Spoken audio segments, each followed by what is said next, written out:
suis né en Vendée, tout près de Montaigu. Le virus de l'écriture m'est tombé dessus, comme pour beaucoup d'autres, Marcel Grelet, qui est un ami par exemple, vraiment par hasard. C'est un jour comme ça, on écrit un petit truc, publié d'abord à compte d'auteur, ce qu'il ne faut surtout pas faire, ensuite chez un prestataire de service, et enfin chez un éditeur un peu plus sérieux. Et c'est là que après j'ai décidé aussi d'aider d'autres auteurs et de lancer une maison d'édition. Lorsqu'on est éditeur, il me semble, notre rôle c'est de révéler les talents. Pourquoi? Parce qu'aujourd'hui, le milieu de la publication, de l'édition en général, en France, mais probablement aussi à l'étranger, il est très très fermé. Parce que c'est un monde économiquement très, très dur, très compliqué. Il y a malheureusement des maisons d'édition qui vont pas bien, des grands diffuseurs qui ont du mal, des tas de librairies qui ferment. Il y a des pseudo-libraires sur Internet qui en fait tuent les vrais libraires qui sont à proximité de la population. Donc moi j'estime que le rôle d'un éditeur c'est de révéler les talents pour contrer justement tout ce système économique qui est malsain et qui est verrouillé par des financiers. Et donc les éditeurs indépendants dont je fais partie, on a la chance de pouvoir rencontrer des auteurs de grands talents à côté de chez nous et de les faire connaître déjà dans un petit périmètre.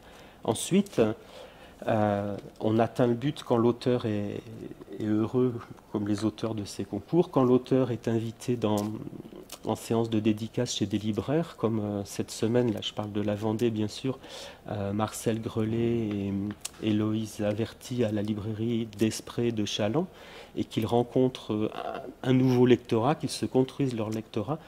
Bien là, l'éditeur, il dit, j'ai fait mon travail.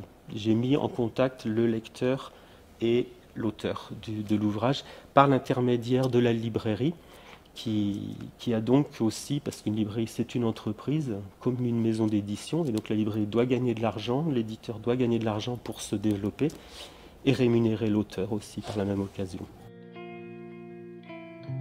On a lancé un appel à écriture sur les blogs avec le soutien de la bibliothèque départementale, avec le soutien du conseil général, le soutien des auteurs connus localement, Yves Violier, Pierre Bordage, Jean-Claude Lumet.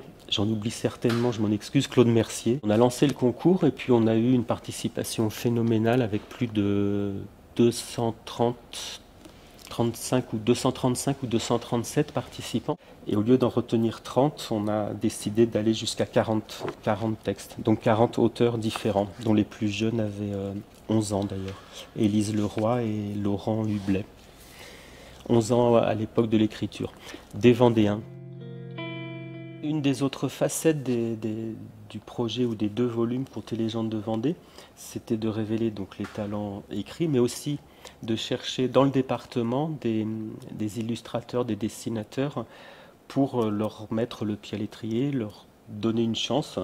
Donc j'ai cherché pendant plusieurs mois, partout en Vendée, j'ai contacté tous les gens qui parlaient de dessin sur des blogs, etc. J'ai collecté des informations. Ça, c'est un des dessins que j'adore de Delphine Marchal, une tête de loup pour le dernier loup de Vendée, la mort du loup.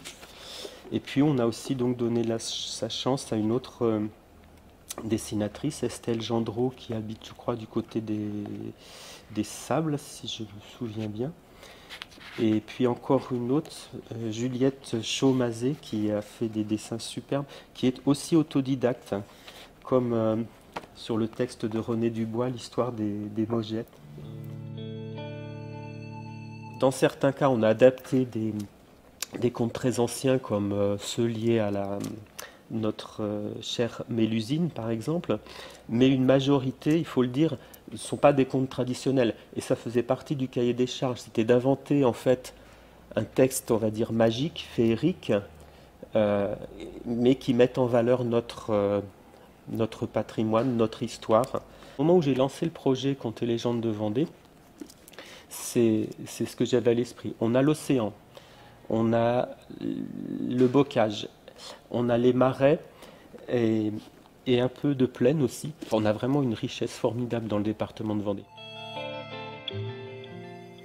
L'essentiel, je crois, c'est que à travers ces livres Contes et légendes de Vendée, nos parents, nos enfants, nos petits-enfants, les touristes qui sont de plus en plus nombreux ici, découvrent des choses méconnues.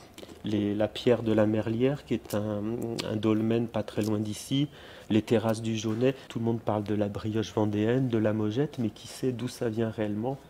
On le découvre dans les contes et légendes.